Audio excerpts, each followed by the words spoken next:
So, hey, greetings. First thing is first. I put through on today my 1990 Gen Con shirt this morning, right? Throw it on, come down, sit down in the chair, turn the camera on, look into the light, and realize, oh my God, this thing is so threadbare. It's like a mesh. Like I'm an inch away from some serious wardrobe malfunction action. So I threw something on over it. I feel a little exposed, and I can't wear this outside, so I got to change. Um, but before that, I'm going to make make this video. So I've been playing a lot of Dragon's Down, been playing Magic Realm, obviously on channel for a while, and they're very similar games. Dragon's Down is, admittedly, I think, by the designer, an ode to Magic Realm. It shares and hits a lot of the same high points. It bears a lot of similarities in how it feels, and many in how it actually sort of plays out. And I think that's a good thing, and I do enjoy them both. So I'm enjoying my time with Dragon's Down quite a bit. I think that it is, because of the game's similarities, it is fitting and interesting that I also think they both share one, a characteristic, a flaw. I think this is a subjective flaw. This is something that I just don't like versus something I think is a bad design or a bad idea. And and that is, I think that in both games, the victory conditions are a little boring. I think they let it down a tiny bit. And I thought that about Magic Realm for years, and ultimately created sort of a mini questing variant to fix it. Not quite the Book of Quests. The Book of Quests is almost too much, right? But something closer to questing the realm from realm speak, and that's what I played. And so I've had this thought in my head: why that I don't like the victory conditions for Magic Realm. Play Dragon's Down. It's very similar in that. And it has that same feeling for me with the victory conditions that I don't find them exciting. And I've often wondered, why is that in a game that otherwise I love, why the victory conditions? Why does that feel wrong? In Magic Realm, you sort of pledge, right? Different categories. You go gold or fame or notoriety or great treasures or spells. You essentially say how much of those you're willing to try to get by the end of the game. And then once you've placed your bid, you play the game. And then you compare the game results to your bid and go, yay, I succeeded. I won. Victory points. In Dragon's Down, it does not have that bidding process.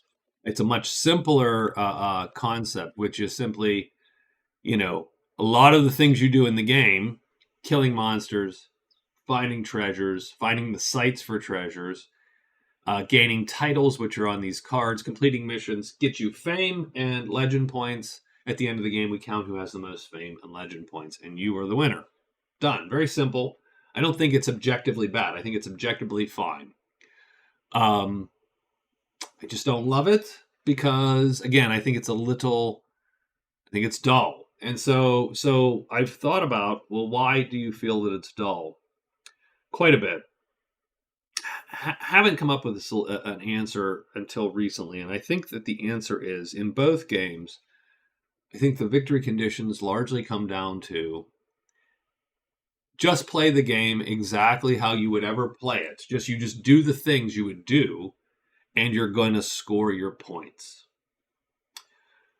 Now, Magic Realm is a little different in that since you've pre-pledged, some of the things you would normally do in game aren't going to score you points. If you don't put points into spells or great treasures, well, you have less incentive to do things that seek those out. So I think Magic Realm wins the tiniest bit in that sense. You have the pledge already, um, and so not everything you do is just playing the game, right? You have to make some decisions. Dragon's Down, I think, suffers a tiny bit more in this, in that it literally is all the things you could possibly do in the game that are cool score you points, right? Kill a hero, missions, titles, learn a castable spell, reveal the forgotten city of the Dwarven Ruins, or a treasure site, or an epic treasure. Bam! All of those score you points. It's what you want to do in the game anyway, and it's going to score you points. And that's fine. That's fine. Nope, that one, nothing of interest. So no more ways to score points. And that's fine. I just said I objectively don't think that is bad. But I do think that I don't think it's bad, but there's not a lot of decision-making tension in it, right? In Magic Realm, you've already made the decision at the very beginning what you're going to do, and then you just go do it. In Dragon's Down, there is no decision to be made at any time. It's just do all the things you would normally do. Like how to win the game is just play the game faster than that guy. And again, there's a lot of games that do this. There's a lot of board games. Settlers of Catan, Race to 10 Victory Points. Roll for the Galaxy is an engine builder. To a lesser degree, Eclipse. That's a different one. I'm throwing that one out of this discussion. Give me another engine builder. Res Arcana. All those games are do the thing faster than that guy. I don't have a problem with any of those games, strangely enough. But this one, Magic Realm, I do. Because I don't know why. Because just the genre of board game, right? The genre of board game, is a little bit closer to it leans toward a narrative concept, right? The quest, the hero's journey, the throw the ring into Mount Doom kind of thing. And that's how you win. And in these games, you find the altar and you loot the hell out of it and you get stuff and you've won. And I like that too. I mean, don't get me wrong. I love that sort of first edition D&D vibe or basic D&D vibe where you kick down the door, kill the monsters, grab the chest, get out and profit. So I do love that vibe. But again, I just think that it lets it down a tiny bit in this case. And I think, I don't, what's the solution? Well, I think Magic Realm has, like I said, the Book of Quests. It has Questing the Realm. I think that helps. I play my variant exclusively now, and I do think that helps. I think that it swings the game maybe too far the other way. I've always wondered that, but I prefer it at this point, at least that way. This game has scenarios, which so we're gonna see sort of how that goes. I think they're on the Discord, so I'm gonna go read that book and see how that feels.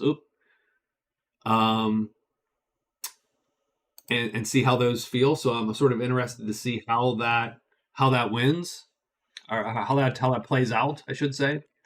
And I think I will probably end up trying to see if there is a way to do the same thing with that I've done with Magic Realm here, which is create like a task, quest, event framework that works. I think it's challenging here a little bit because the board's going to be potentially bigger and clunkier and might not all be there at the time. And so I think that makes it rough. And I'll think about that. So anyway, this is a long way to say